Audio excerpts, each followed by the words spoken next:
Olá, está no ar o Câmara em Ação. Na próxima meia hora, eu e o comentarista Carlos Maglio trazemos para você as principais discussões que movimentaram o Legislativo paulistano durante a semana. Vereadores aprovam por unanimidade a abertura de uma comissão parlamentar de inquérito que vai investigar o assédio sexual e a violência contra a mulher. A CPI terá a finalidade de investigar a prática de crimes de violência em todas as suas formas contra as mulheres, bem como os casos de assédio sexual contra mulheres na cidade de São Paulo. A CPI foi proposta por requerimento de autoria da vereadora doutora Sandra Tadeu, do União. Na cidade de São Paulo, nós já avançamos muito. Nós temos várias leis já implantadas, já aprovadas e acontecendo. Mas o que a gente vê é o seguinte, ainda com a Lei Maria da Penha, a terceira melhor lei do mundo, e com todo o país está em torno da questão da violência contra a mulher, mas a coisa não acaba, porque tem algumas leis novas, a gente tem que observar se essas leis estão sendo eficientes, se elas realmente estão sendo executadas. Nós temos que endurecer mais as leis, nós temos que fazer algo em torno da educação, porque a criança já tem que, desde a escola, estar preparada como tratar a mulher, não brigar, não bater na amiguinha. Eu fico muito feliz por, mais uma vez, a gente estar presidindo uma CPI tão importante quanto essa. O requerimento foi votado e aprovado nominalmente por unanimidade pela maioria dos vereadores. Foram 50 votos favoráveis. A CPI será composta por 7 membros, preferencialmente mulheres, de acordo com a proporcionalidade partidária. Terá o prazo de 120 dias, podendo ser prorrogada pelo mesmo período de tempo. A gente foi pega de surpresa hoje no Colégio de Líderes, porque a vereadora Silvia, da bancada feminista do PSOL, tinha protocolado uma CPI para investigar a questão do assédio na cidade. A gente fez um evento muito bonito na semana passada aqui com a vereadora Silvia e a gente foi surpreendida hoje com uma CPI muito semelhante proposta por outra vereadora. Mas o que importa, na verdade, é que essa CPI seja implementada e para a gente é fundamental que, inclusive, a oposição possa estar presente e por isso que a gente reivindica a relatoria dessa CPI para a oposição e, principalmente para a vereadora Silvia, da bancada feminista, que tem feito um trabalho exemplar aqui na Câmara, lidando com esse tema. Agora, de fato, pensar numa CPI como essa é muito importante na cidade de São Paulo, principalmente porque quando a gente discute assédio, discute violência contra a mulher, a gente está falando da violência doméstica, está falando da violência que acontece na cidade, de forma geral, mas a gente também está falando da violência institucional. A gente precisa entender como funcionam os equipamentos de proteção à mulher e a gente tem trazido esse debate para esse espaço, como que a gente tem lidado com essas questões dentro das repartições públicas, dentro das secretarias e na própria Câmara Municipal também. Olá, Amálio, como sempre é um prazer ter sua companhia aqui no programa. Com certeza, privilégio com você, Carol, com os nossos telespectadores. Mário, mais uma CPI muito importante aqui na casa, A gente já teve projetos aprovados, tem lei que saiu aqui da casa em relação ao assédio, mas a gente ainda precisa caminhar muito nessa questão e a CPI é importantíssima para isso. Sem dúvida nenhuma, porque já existe, inclusive, uma legislação que a gente sabe que é federal, tratando dessa questão da violência contra a mulher. A Lei Maria da Penha, aquela história da violência contra a mulher, de você ter que ficar, não pode chegar a 200 metros, até 200 metros não pode chegar perto da mulher, só que não tem fiscalização para isso. Esse é um problema sério. Existem os casos mais graves, o caso de estupro, por exemplo, que também, de repente, numa CPI como essa, pode aparecer denúncia, pode aparecer investigação. E apenas um dado, eu toquei aqui no estupro por uma razão muito simples. A gente tem os números, existe no Brasil uma estatística que diz o seguinte: em 2014 foram 47.643 casos de estupro. Significa dizer o seguinte: um estupro a cada 11 minutos. Veja que situação. A lei, evidentemente, ela começou a avançar. Em 2009 nós tivemos uma situação importante que foi ato libidinoso, atentado ao pudor, também entra como estupro. E isso é o papel do governo federal, Mas São Paulo, especificamente como município, tem feito um trabalho bom. A questão dos bares, né, da segurança das mulheres nos bares, né, nas casas, né, noturnas, enfim, isso também passou aqui. Então, a Câmara Municipal de São Paulo está dando um exemplo nesse sentido. E quanto mais você apertar, mais você tem condições de acabar com isso. Porque a gente está vivendo, lamentavelmente, ainda problemas, vira e mexe tem notícia, independentemente da legislação. E uma CPI, Comissão Parlamentar de Inquérito, o final dela é Ministério Público. E dependendo do relatório, é Justiça. Então as pessoas já... Opa, peraí, a Câmara também está entrando nessa. E um detalhe importante, a vereadora Sandra Tadeu tocou num ponto importante. Isso tem que ir para o banco da escola. Sim. Já tem que ter matéria ensinando as crianças sobre a questão do problema que é você maltratar uma mulher, do que você praticar violência contra a mulher. Então, tudo isso eu acho que está caminhando, a gente vai falar muito a respeito, porque essa CPI vai fazer barulho, viu? Vai fazer barulho. Com certeza, Málio. E os vereadores também aprovaram, né, em primeiro turno, esta semana, o projeto de lei que trata de gratificação de policiais na atividade delegada. Esse projeto ele foi aprovado na sessão plenária da última quarta-feira. A atividade delegada permite que policiais civis e militares atuem na segurança pública da cidade de São Paulo nos dias de folga da escala de trabalho. Trata-se de convênio firmado entre a Prefeitura e o governo estadual. No texto, o projeto de lei visa ampliar a gratificação desses profissionais. Aos policiais civis, o reajuste é de cerca de 17%, enquanto para os policiais militares, 20%. Os valores são diferentes. Incentivos profissionais estão previstos para a atuação em regiões consideradas estratégicas nos horários noturnos. O vereador Coronel Salles falou em nome do governo sobre a importância dessa aprovação. O prefeito Ricardo Nunes acerta quando ele manda esse projeto para cá, onde melhora a gratificação a diária da operação delegada da Polícia Militar e da Polícia Civil e a DEAC, que é a diária da Guarda Civil. Inspetores e oficiais ganhem o mesmo valor e GCMs ganhem o mesmo valor de soldado a subtenente. Eu acho que é um aperfeiçoamento bem possível. É lógico que serão feitos os cálculos, mas a gente acredita na sensibilidade do prefeito, em especial dos vereadores dessa casa. Em relação à Guarda Civil, a indexação vem em valor nominal. Vem num valor, e o da PM, da Polícia Civil, em UFESP. A gente gostaria que fizesse tudo por UFESP, para que no ano que vem, na hora que mudar a UFESP, a gente aumenta automaticamente a remuneração da diária da Guarda Civil. Que nas áreas estratégicas, como foi concedido à PM e à Polícia Civil, um aumento de 30% nessas áreas estratégicas, que são as áreas mais difíceis, a adesão é menor.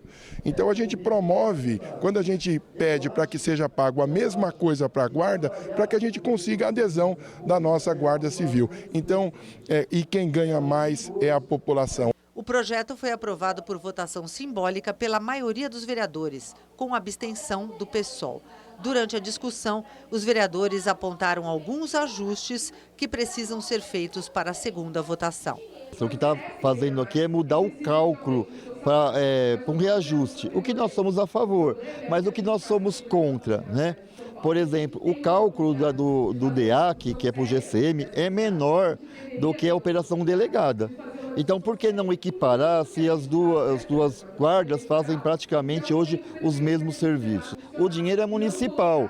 O que está também fazendo é uma transferência dos recursos municipais para servidor do Estado. Porque o servidor do Estado, quem deveria pagar era o governador, o Tarcísio. Ele que deveria pagar bem a PM, né? E aí passa por uma outra discussão também que eu apontei ali, né, na tribuna, que é o quê? Isso daí nada mais é do que também a hora extra, o bico que o policial faz, mas o bico oficial, né? E a gente acha que esses servidores deveriam ganhar bem, né? Porque, gente, é muito estressante, né? É perigoso a profissão deles. O grande empenho nosso será em equilibrar isso daí, que esse percentual de reajuste seja equilibrado entre os segmentos. Esse é um ponto. O outro são as zonas de restrições, que tem essas regiões que estão sendo permitidas para Polícia Civil e para a Polícia Militar. Já para a Guarda Civil Metropolitana, essas áreas de atuação não serão permitidas para a GCM. Eu tenho certeza que a gente consegue aprimorar, por exemplo, criando uma opção para que os bombeiros possam atuar nas ocorrências do SAMU, ajudando o SAMU a atender a população na cidade. Muitas vezes as ocorrências ficam pendentes por horas, a população fica aguardando. No final da sessão plenária, o primeiro vice-presidente usou a tribuna para comemorar a sanção do projeto pelo governo do estado, que obriga bares e restaurantes a servirem água de graça para os clientes. Na cidade de São Paulo já é lei. O projeto Água da Casa busca proteger o meio ambiente. Eu fico muito orgulhoso do Estado ter acompanhado a cidade, né? No caso, a gente tem esse projeto desde 2020, que foi sancionado pelo prefeito Bruno Covas. Foi um projeto de minha autoria aqui na cidade de São Paulo. E eu espero que não só o Estado de São Paulo, como outros estados e outras cidades desse Brasil todo, deem sequência nesse movimento que é a diminuição do plástico de uso único, que é esse plástico que você utiliza por alguns instantes como uma garrafa PET e descarta. Isso traz um dano enorme ambiental, não só para a cidade, para o país e para o planeta. Mário, a ideia dessa atividade delegada é interessante, né? E ainda oferece um incentivo a mais para os policiais, para os guardas civis metropolitanos. É importante, sempre que você, de uma certa forma, reajusta a gratificação, você está, de repente, fazendo um trabalho, pelo menos para deixar essas pessoas um pouco mais aliviadas em relação à inflação, em relação a essa carestia que a gente vive. A operação delegada ela é muito interessante, porque eu sou do tempo que a gente ia, por exemplo, num baile à noite, e na entrada do baile tinha lá os seguranças. Os seguranças normalmente eram policiais militares fazendo bico, só que não podia fazer. Não era oficial, você tinha que fazer escondido, porque se você fosse pego, você inclusive podia ter punições severas por parte da Polícia Militar. Em 2009, aconteceu essa questão da chamada lei delegada. E aí o Estado diz o seguinte para a Prefeitura: ô Prefeitura, você está precisando de mais segurança, não está? Prefeitura, claro que eu estou. Então vamos fazer o seguinte, você pode usar os serviços dos servidores do Estado, estou falando em Polícia Militar e Polícia Civil do Estado de São Paulo, também no município. Só que você paga, você remunera. E aí eles passam a fazer essa atividade delegada de maneira oficial, sem precisar, inclusive, se arriscar. Houve muitos casos de policiais que, por exemplo, como segurança, numa briga, por exemplo, acabaram sendo feridos.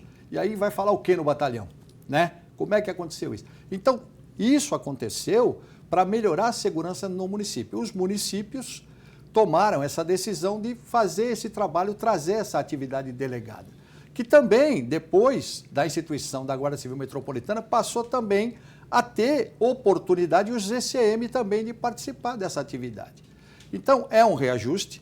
Por enquanto, ele é um reajuste escalonado, por isso nós ouvimos os vereadores falarem que, por exemplo, tem lá, eu anotei aqui de R$ 274 a diária, vai para 328. Já é alguma coisa. Só que existem valores que sobem mais dependendo, por exemplo, se é delegado, né? Se é policial civil, tem lá uma diferenciação. O que eles estão querendo é tentar deixar tudo uniforme.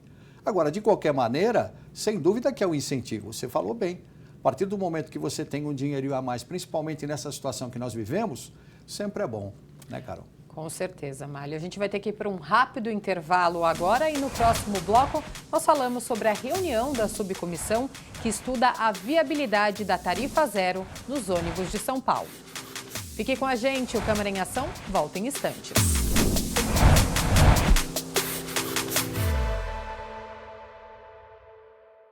Olá, eu sou o Carlos Malho. Toda sexta-feira às 19 horas nós temos um encontro no Câmara em Ação. Um resumo com as principais notícias da Câmara Municipal de São Paulo. Mas você pode acessar nossa playlist no YouTube. É só você apontar o QR Code do seu celular e se inscrever. Rede Câmara, sua conexão com a política da cidade.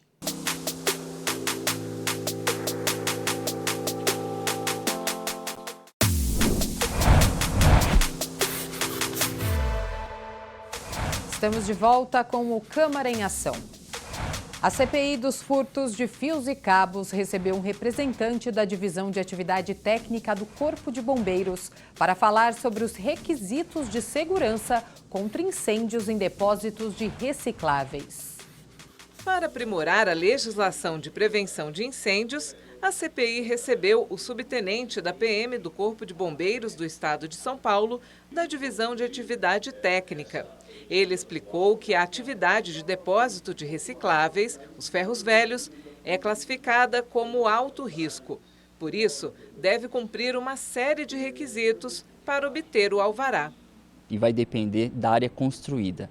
Se abaixo de 750 metros quadrados, vão ser necessárias algumas medidas e acima de 750 metros quadrados de área construída serão outras medidas. Tudo isso inseridas dentro do Decreto Estadual 63.911 de 2018. E existe uma terminologia J4, que são classificados como edificações de alto risco. O subtenente destacou que o Corpo de Bombeiros investe na prevenção, com palestras em empresas e escolas para conscientizar sobre o uso correto de equipamentos elétricos, evitando a sobrecarga. Grande parte dos incêndios acontece devido a um curto-circuito e aí pode ser sobre um aquecimento ou um uso inadequado. Foi muito esclarecedor, trouxe informações fundamentais para que a gente consiga aprimorar a legislação municipal. Um dos motivos da CPI é que a gente melhore o arcabouço legislativo aqui na cidade de São Paulo para conseguir mitigar, para conseguir prevenir, para conseguir se antecipar aos riscos. Mário, é importante a gente entender não só o problema em si, né, como também as medidas de segurança necessárias, já que a atividade, como eles falaram aí, com recicláveis, ele é uma atividade de alto risco. Sem dúvida, e principalmente quando se fala em fios. A gente, que já tem um tempinho aí na reportagem, nós já fizemos algumas ocorrências de pessoas que foram presas furtando, isso há algum tempo já, furtando fios. E o que eles faziam? Eles não querem o fio, eles querem o cobre. E como é que eles pegam o cobre? Fazendo lá uma fogueira. Faz uma fogueira, colocava todos os fios lá, virava uma fumaceira danada, muitas vezes à beira de estrada, causando reclamação, inclusive, de motoristas que passavam.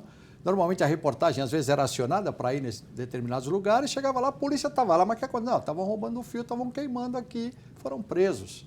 E aí a CPI vai buscar uma questão, e por isso que eu digo, a importância das comissões parlamentares de inquérito na Câmara Municipal de São Paulo. Você que está nos assistindo tem que saber, sãopaulo.sp.leg.br, você tem acesso a todas as CPIs que acontecem, na agenda da Câmara, as audiências públicas, as sessões das CPIs, as reuniões da CPI, como queiram, porque é importante participar. E está se trazendo isso para quê? Para dentro dos ferros velhos. Você viu que tem regulamentação até, inclusive, dos metros quadrados onde você pode atuar. Quando o subtenente do Corpo de Bombeiros fala de uso irregular, é essa questão de você queimar ali na hora na fogueira, não pode. Tem que fazer um trabalho de reciclagem, mas um trabalho como se manda o figurino. Agora, precisa do quê? Fiscalização. É aquele velho problema que nós já estamos, e a CPI está abrindo os olhos para isso. Falta fiscalização. Na hora que o cidadão corta lá um cabo e leva embora, ninguém vê, não tem fiscalização. Outra coisa, cortou, levou embora por quê? Porque não acontece nada com ele. Ele vai preso, dali 2, 3 dias está solto, ainda dá risada do policial que prendeu. Eu já vi isso, gente. Eu já vi isso com menores de idade, rindo de policiais que passavam a noite, o resto da noite na ocorrência, e os meninos iam embora e ainda dava risada. E o policial olhava para nós e falava assim, faço o que com ele agora? Por que eu estou falando isso?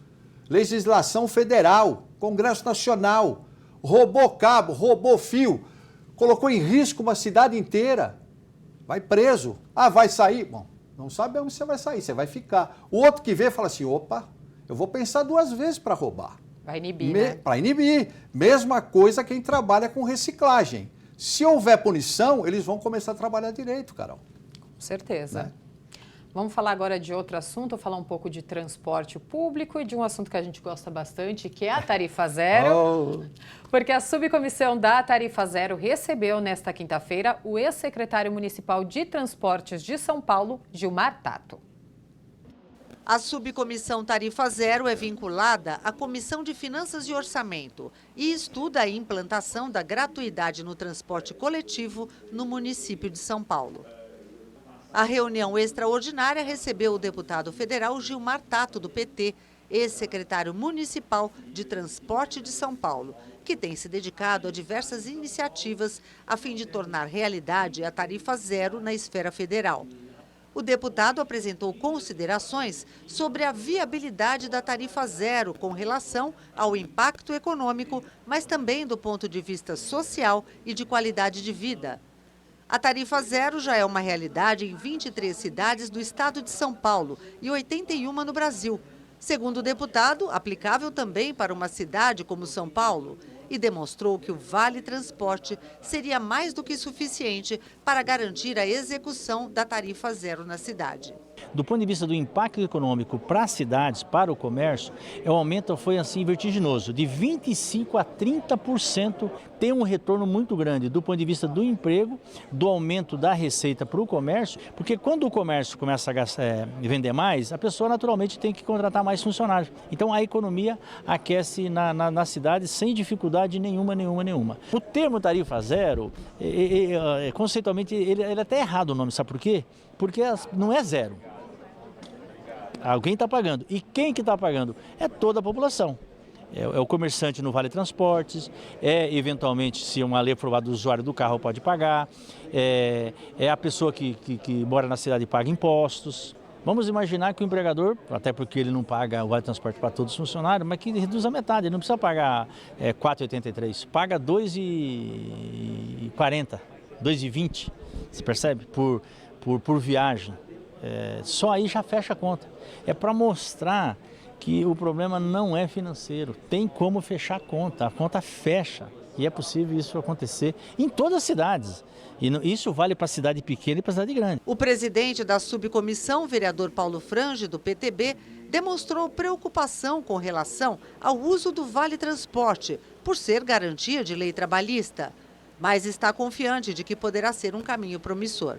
Se há algum vício, alguma ilegalidade ou alguma inconstitucionalidade, se propor esse fundo especificamente para essa finalidade, porque nós vamos estar lidando com um recurso que é gerado por legislação trabalhista. Trata-se de uma matéria federal, onde eu estou recepcionando esse recurso federal para uma finalidade que nós vamos devolver especificamente para uma finalidade que nós vamos prever no fundo, que é a tarifa zero. Nós vamos apresentar uma minuta na próxima semana, onde nós vamos autorizar a criação do fundo municipal para que a gente possa recepcionar esses recursos. É um processo que tem que ser trabalhado do ponto de vista legislativo e tem que ser trabalhado com a sociedade. É uma boa ideia, não tem dúvida. Daria alguma coisa na ordem de 11 a 12 bilhões de reais. Portanto, financiaria todo o sistema com o subsídio de São Paulo e mais aqueles que entrariam, porque naturalmente aumenta a demanda pelo transporte público. Eu, na qualidade de relator, cada vez mais eu fico convencido, como já foi dito aqui pelo presidente, que esse é um tema sem volta, é questão de tempo. E demonstra claramente que quem será, ou as pessoas que serão beneficiadas, serão os menos favorecidos da cidade de São Paulo. Esse tema ele vem criando corpo, essa proposta, a propositura da nossa comissão, de todos os componentes da nossa comissão, de começarmos com os desempregados e com os cadastrados do CadÚnico, eu acho que é uma ideia muito interessante, que vai demonstrar que a cidade de São Paulo só ganha. Mário, é uma boa ideia essa do Fundo Municipal de Transportes, né? Sem dúvida. Tudo que é subsídio para você chegar à tarifa zero é muito bem-vindo. E essa subcomissão ela é fundamental a partir do momento que ela chama todo mundo para conversa, inclusive o governo federal, que agora pode, de repente, criar essa condição de termos um fundo e aí as coisas ficam mais fáceis, até porque o subsídio é maior. Também a ideia que já surgiu e que parece que em todas as reuniões, né, Carol, nós estamos percebendo isso, já se chegou a uma conclusão de que, primeiro, as classes menos favorecidas têm de ser beneficiadas. é a história do cadastro, do CAD único, e dá para fazer. Cidades pequenas no Brasil já fazem, mas é diferente se você pegar uma cidade pequena onde se conseguiu a tarifa zero. E aconteceu um detalhe muito interessante, a partir do momento que nessas cidades, aí pelo Brasil afora, menores, claro, se instituiu a tarifa zero, aquele dinheirinho que a pessoa gastava na passagem começou a gastar no comércio. Houve um aumento na atividade econômica do município, veja só. Agora, aqui é a questão de você primeiro privilegiar as classes menos favorecidas, porque nós estamos numa situação, e a gente já falou várias vezes aqui, vale repetir, tem gente que se paga passagem e não tem dinheiro para comprar o açúcar. O que ela faz? Ela vai a pé. Por quê? Porque ela não tem dinheiro, senão ela vai ficar sem o açúcar em casa, sem o pó de café. Acontece isso, não adianta a gente fugir da realidade. Então, quanto mais você buscar favorecer essas classes, a situação é melhor. E outra coisa, não é só governo federal, é você trazer o Estado também para a conversa, porque você não tem só o transporte público municipal, você tem o interestadual, você tem o intermunicipal, não é verdade? Você tem metrô, você tem os trens, que a administração é do Estado ou também da iniciativa privada. Todo mundo tem que chegar para a conversa, né? E quando eu digo interestadual, isso ainda é uma utopia maior, pode ser, apesar que já existe para as pessoas mais idosas que têm direito à passagem gratuita. Também pode chegar um dia, mas por enquanto não estamos falando nisso, é mais mesmo intermunicipal, municipal. Então vamos ver o que vai dar, né? O debate está crescendo cada vez mais. Sim, e a gente vai continuar acompanhando. Sem dúvida. Málio, obrigada, como sempre, pela sua participação aqui no Câmara em Ação. Sempre um privilégio participar com você, com os nossos telespectadores e chamando a atenção sempre da importância do Poder Legislativo Municipal. Aqui se tomam decisões que mexem com a sua vida. sampaulo.sp.leg.br, lá você tem acesso à TV Câmara, à web rádio, ao portal da Câmara, a todas as audiências públicas, as agendas. Participe. É para o seu bem. Exatamente. Obrigada. Obrigado a você. E este foi o resumo dos principais assuntos em discussão esta semana aqui na Câmara Municipal. Fique ligado nas notícias da Rede Câmara, no portal sampaulo.sp.leg.br e nas nossas redes sociais. Obrigada pela companhia. Rede Câmara São Paulo, sua conexão com a política da cidade.